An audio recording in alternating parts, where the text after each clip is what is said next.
عزیز دوستو، زامو اور سرجن کے سلسلے کا دوسرا حصہ لے کر آپ کی خدمت میں حاضر ہوں۔ ڈاکٹر کی زبانی یہ حصہ آپ کی خدمت میں حاضر ہے۔ میں بہت تکلیف میں تھا اور کراہ رہا تھا۔ میں نے لیٹے لیٹے زامو سے کہا کہ میں 40 سال سے تمہارا انتظار کر رہا ہوں۔ معلوم نہیں زامو سن رہا تھا یا نہیں، مگر اس کی چیخیں مسلسل جاری تھیں۔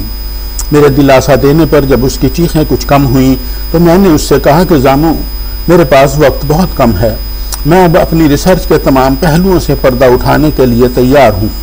میری 50 سالہ پریکٹس اور 20 سالہ ریسرچ کے اہم نکات سے دنیا کو آگاہ کرنے کا وقت آن پہنچا ہے۔ چند دن بعد زامو نے ایک بہت بڑی تقریب کا اہتمام کر لیا۔ ہال میں تل دھرنے کو جگہ نہ تھی، پورا ہال سرجن سے بھرا ہوا تھا۔ چاروں طرف کیمرے لگے ہوئے تھے جن کا رخ سٹیج کی طرف تھا۔ سٹیج پر صرف 2 کرسیاں لگائی گئی تھیں، ایک میرے لیے اور ایک زامو کے لیے۔ مجھے اپنے خیالات کے اظہار کے لیے ڈائس پر بلایا گیا۔ میں ڈائس پر پہنچا اور اپنا بیان شروع کر دیا۔ میں سرجری کی مختلف اقسام کے نقائص کے بارے میں بولتا رہا اور میں نے ان نقائص کو دور کرنے کے طریقے بھی بیان کیے۔ حال میں موجود سرجنز میرے خیالات کو قلم بند کرتے رہے۔ میں نے جینیٹکس پر بھی بات کی اور اس وجہ سے سرجری کروانے سے بچنے کے طریقے بھی بیان کیے۔ میں نے کہا کہ یہ سب میرے پاس لکھا ہوا لاکر میں محفوظ ہے اور اس لاکر کی چابی میں آپ سب کے سامنے زامو کے سپرد کرتا ہوں۔ میری زندگی کا اب کوئی بھروسہ نہیں ہے۔ یہ تمام مواد میری 20 سالہ ریسرچ پر مبنی ہے۔ زامو کی ذمہ داری ہوگی کہ وہ یہ امانت آپ لوگوں کے سپرد کرے۔ میں یہ کہنے میں کوئی عار محسوس نہیں کرتا کہ اگر زامو مجھے نہ ملتا اور مجھے آپ لوگوں کے سامنے لانے کا حوصلہ نہ بخشتا تو میری ریسرچ کا تمام نچوڑ میرے لاکر ہی میں پڑا رہ جاتا۔ میں نے زامو کو کہہ دیا ہے کہ وہ اس ریسرچ کو کتابی شکل میں چھپوائے اور اس کے حقوق اپنے پاس رکھے۔ میں آپ کی خدمت میں یہ گزارش کرنا بہت ضروری تصور کرتا ہوں کہ آج کی اس تقریب کے 2 مقاصد تھے۔ ایک تو یہ کہ اپنی ریسرچ کے نتائج سے آپ لوگوں کو آگاہ کروں اور دوسرا مقصد ان بچوں کے متعلق بات کرنا ہے جن کو ہمارے معاشرے میں منحوس سمجھا جاتا ہے۔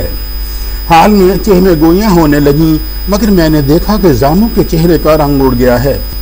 مجھے خوف محسوس ہوا کہ کہیں زامو رونا شروع نہ کر دے، مگر اس نے اپنے آپ کو سنبھالے رکھا۔ میں نے اپنی بات کو آگے بڑھاتے ہوئے کہا کہ پوری دنیا میں ایسا ہوتا ہے کہ پیدائش کے وقت چند ناگہانی پیچیدگیوں کی وجہ سے ماں فوت ہو جاتی ہے اور بچہ بچ جاتا ہے۔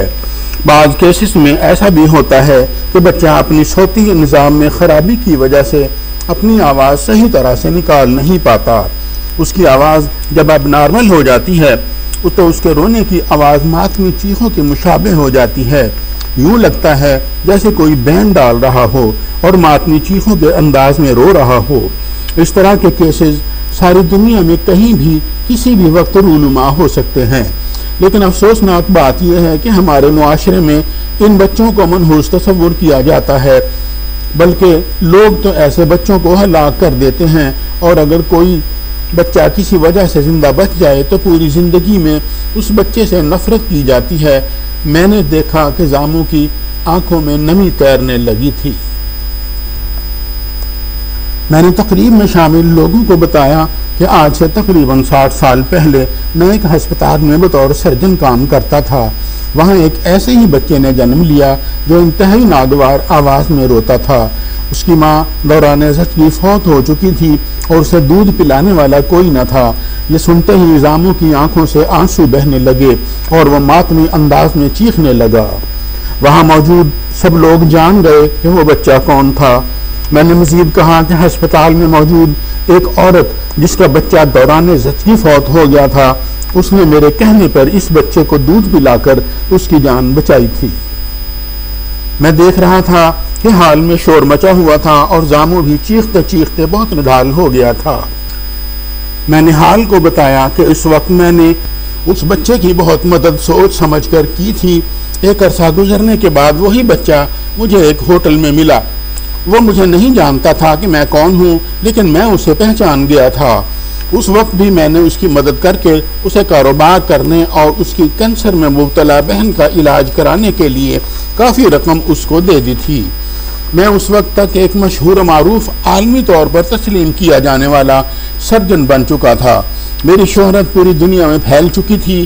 میں نے حال کے سامنے بیان کیا کہ جب وہ بچہ ہسپتال میں چیخ رہا تھا تو وہاں پر موجود ایک عمر رسیدہ نرس نے بتایا تھا کہ آج سے 40 سال پہلے بھی ایک اسی طرح کا ایک بچہ یہاں پیدا ہوا تھا، وہ بھی اسی طرح ماتمی انداز میں چلا چلا کر روتا تھا۔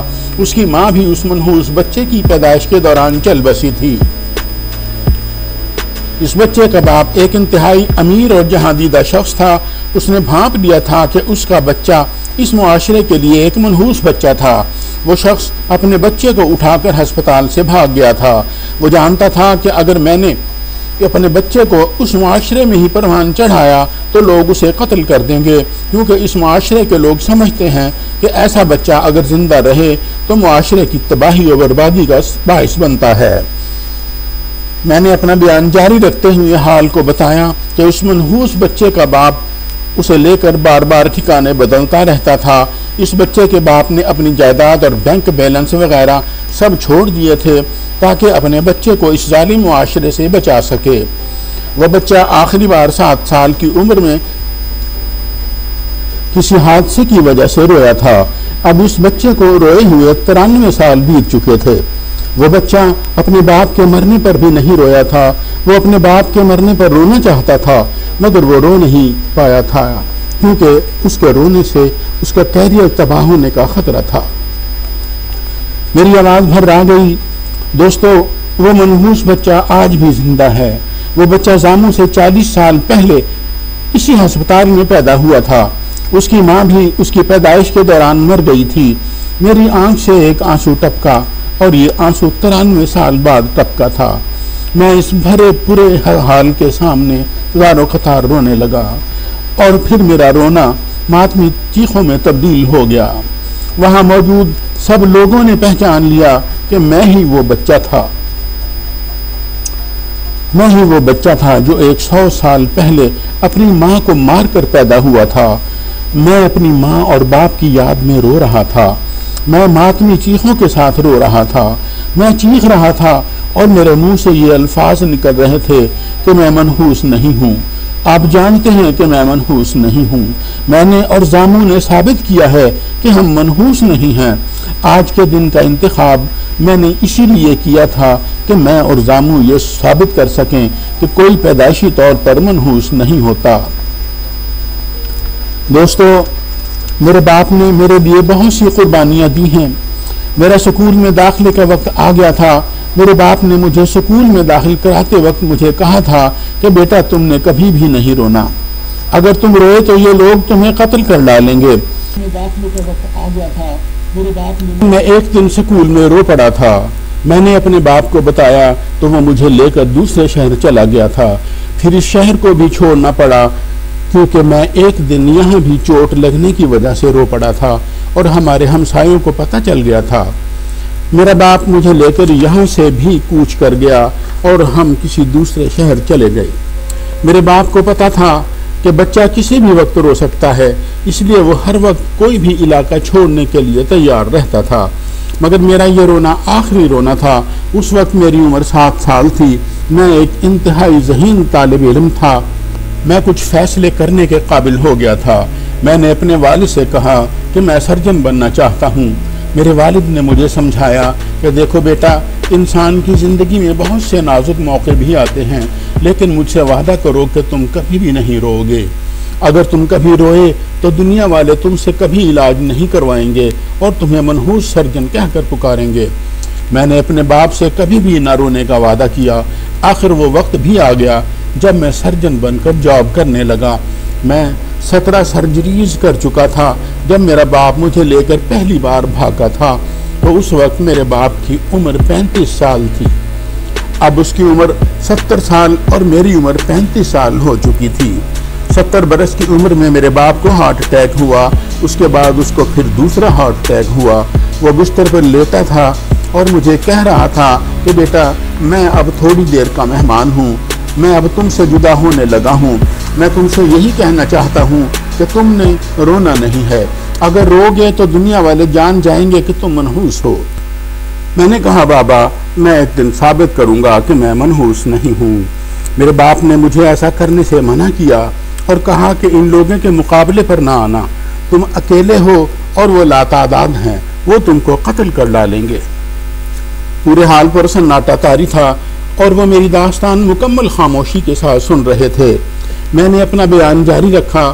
میں نے بتایا کہ مجھے معلوم تھا کہ میرا باپ چند گھڑیوں کا مہمان ہے اور میں شاید اپنے آپ کو رونے سے باز نہ رکھ سکوں۔ میں نے اپنے باپ کے مرنے سے چند لمحے پہلے خود کو سکون آور انجیکشن لگا لیا۔ میرا باپ مر گیا۔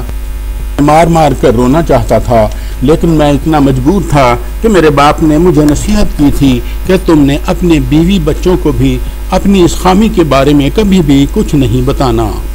میں نے اپنا بیان جاری رکھا اور حال کو بتایا کہ میں ایک بہت بڑا سرجن بن چکا تھا۔ میں نے ایک بڑا سرجن بننے کے باوجود اسی چھوٹے سے ہسپتال میں ملازمت حاصل کر لی جہاں میں پیدا ہوا تھا۔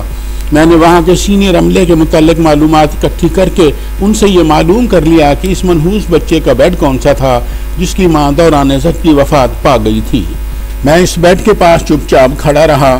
بے اختیاری میں میری آنکھ سے ایک آنسو ٹپک پڑا، مگر میں نے اپنی آنکھیں بند کر لی اور اپنے اوپر ضبط و تحمل طاری کر لیا، اور اس کے ساتھ ہی میں نے فیصلہ کر لیا کہ آئندہ میں اپنی جیب میں سکون آور انجیکشن ضرور رکھا کروں گا۔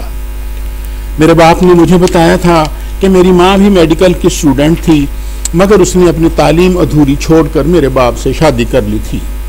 مجھے اس بوڑھی نرس کی یہ بات یاد آ گئی تھی کہ میری ماں نے اس بوڑھی نرس سے کہا تھا کہ میں اب اس دنیا سے جانے والی ہوں، میرے مرنے کے فوراً بعد میرے بچے کو میرا دودھ پلا دینا۔ یہ بات یاد کر کے مجھے خود پر کنٹرول نہ رہا۔ میں نے فوراً ہی انجیکشن لے کر خود پر قابو پا لیا۔ اب میرے پاس کھونے کے لیے کچھ بھی نہ رہا تھا۔ میں نے اپنی پوری زندگی کی تعلیم کا نچوڑ زاموں کے حوالے کر دیا تھا۔ میں ہزاروں سرجریز کر چکا تھا۔ میں نے 2000 سرجریز مکمل بلا معاوضہ کی تھی۔ میں نے شادی کی، میں نے اولاد پیدا کی، میں نے بے حساب دولت کمائی، میں نے بہت سے غریبوں کی مدد کی، میں نے پوری دنیا میں نام پیدا کیا، میں نے سرجری کے میدان میں اصلاحات کی، میں نے اپنے بچوں کو پڑھایا لکھایا، اپنی کمائی ہوئی دولت ان کے حوالے کی۔ میں اپنی زندگی میں کسی طرح بھی ناکام نہیں ہوا۔ میں منحوس کیسے ہو سکتا ہوں؟ اے لوگوں مجھے بتاؤ کیا میں منحوس ہوں؟ نہیں، میں منحوس نہیں ہوں۔ میری اپنے معاشرے سے التجا ہے کہ ماتمی انداز میں رونے والوں کو منحوس نہ سمجھا جائے۔ انسانی جسم میں کسی نقص کی وجہ سے آواز خراب ہو جاتی ہے، یہ کسی نحوست کی نشانی نہیں ہے۔ میں اپنے لوگوں کی منت سماجت کرتا ہوں کہ ایسے لوگوں کو منحوس نہ سمجھا جائے۔ لوگوں میں آج رونا چاہتا ہوں۔ میں 93 سال سے رویا نہیں ہوں، میں 93 سال سے رو نہیں سکا ہوں۔ میں نے خود پر جبر کیے رکھا، مگر اپنی آنکھ سے ایک طویل عرصہ تک آنسو نہیں ٹپکنے دیا۔ اس کے بعد زامو نے بتایا کہ سرجن کافی دیر تک اس حال میں روتا رہا اور اس دوران اسے ہارٹ اٹیک ہو گیا۔ زامو نے اس کا سر اپنی گود میں لے لیا اور اسی حالت میں سرجن 100 سال کی عمر میں اس دنیا سے کوچ کر گیا۔ سرجن کے ماتمی جلوس میں ہزاروں افراد نے شرکت کی۔ زامو سب سے زیادہ بلند ماتمی آواز میں روتا رہا، لیکن اسے کسی نے منحوس نہیں کہا۔ سرجن یہ بات ثابت کر کے مرا تھا کہ کوئی بھی پیدائشی طور پر منحوس نہیں ہوتا۔ عزیز دوستو، نحوست کے زوال کی یہ لازوال داستان یہاں پر ختم ہوئی۔ انشاءاللہ جلد ہی ایک بہت اچھے آرٹیکل کے ساتھ آپ کی خدمت میں حاضر ہوں گا۔ اپنی دعاؤں میں یاد رکھیے گا۔ فی امان اللہ۔ اللہ حافظ۔